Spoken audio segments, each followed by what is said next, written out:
Assalamualaikum warahmatullahi wabarakatuh. Innal hamdalillah nahmaduhu wa nasta'inu wa nastaghfiruh wa na'udzu billahi min sururi anfusina wa min sayyiati a'malina may yahdihillahu fala mudhillalah wa may yudlilhu fala hadiyalah. Asyhadu an la ilaha illallah wa asyhadu anna Muhammadan abduhu wa rasuluh. Rabbi israhli sadri wa yassirli amri wahlul 'uqdatam min lisani yafqahu qawli. Amma ba'du. Puji syukur marilah kita panjatkan kehadirat Allah Subhanahu wa taala yang telah memberikan rahmat, taufik serta hidayahnya kepada kita semua sehingga kita masih diberi kenikmatan iman, kenikmatan Islam dan kenikmatan kesehatan, sehingga kita masih dipertemukan dengan bulan yang penuh berkah ini, bulan Ramadan 1447 Hijriah. Salawat serta salam semoga senantiasa tercurah limpahkan kepada baginda Rasulullah Muhammad Sallallahu Alaihi Wasallam beserta keluarga, sahabat dan para pengikutnya yang istiqomah hingga akhir zaman, yang senantiasa kita nantikan syafaatnya di yaumul akhir nanti. Amin amin ya robbal alamin.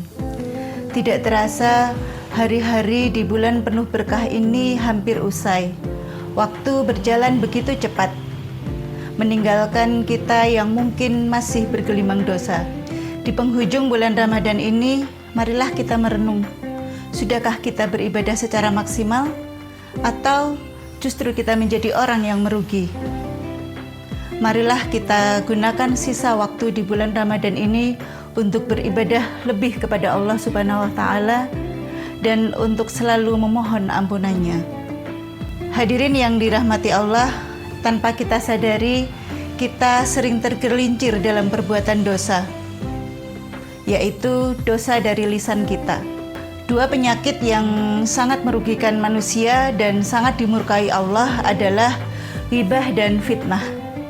Rasulullah Shallallahu Alaihi Wasallam menjelaskan, ghibah adalah membicarakan keburukan orang lain yang ada pada diri orang tersebut.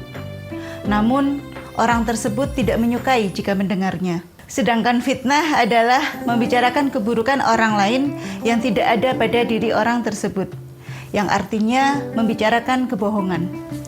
Allah Subhanahu wa taala berfirman di dalam Al-Qur'an surat Al-Hujurat ayat 12 yang berbunyi, A'udzubillahi minasyaitonirrajim.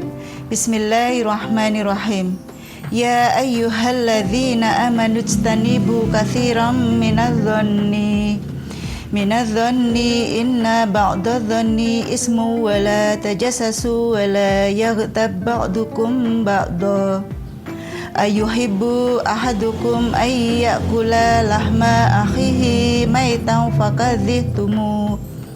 Wattaqullah innallaha tawwabur rahim. Mengibaratkan orang yang berghibah adalah seperti orang yang memakan daging saudaranya sendiri yang sudah mati.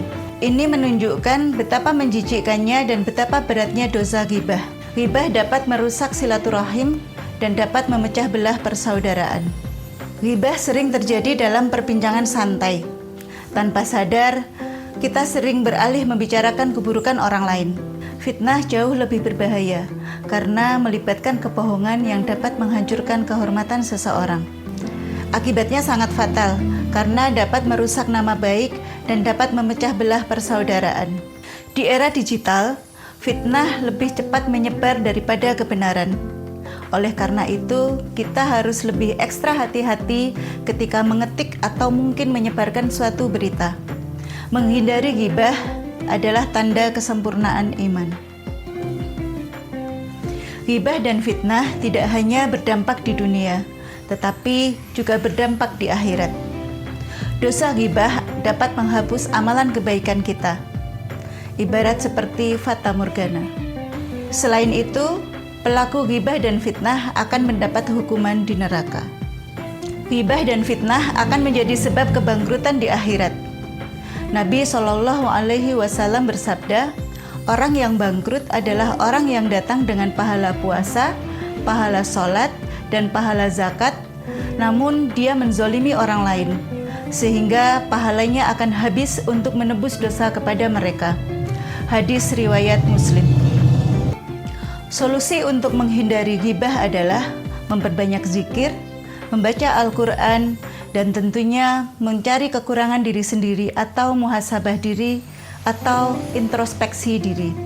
Jika sudah terlanjur menggibah, maka bertaubatlah dan doakanlah kebaikan untuk orang yang digibahi tersebut. Jika kita berada di majelis yang penuh ghibah, maka kita diperintahkan untuk mengingkarinya atau meninggalkan majelis tersebut. Allah Subhanahu wa Ta'ala berfirman, "Dan apabila ada orang-orang yang memperolok-olok ayat-ayat Kami, maka tinggalkanlah." Al-Quran Surat Al-An'am ayat 68. Oleh karena itu, marilah kita menjaga lisan kita dari perbuatan ghibah dan fitnah. Jika ada saudara yang salah, dekati, nasihati secara langsung atau tabayun, bukan menyebarkan aibnya. Mari kita sibukkan diri kita dengan memperbaiki diri dan jangan sibuk mencari kekurangan orang lain. Menggunjing orang itu sarang dosa, menggunjing orang itu sarang dosa. Demikian kultum dari saya, kurang lebihnya mohon maaf. Billahi taufik wal hidayah.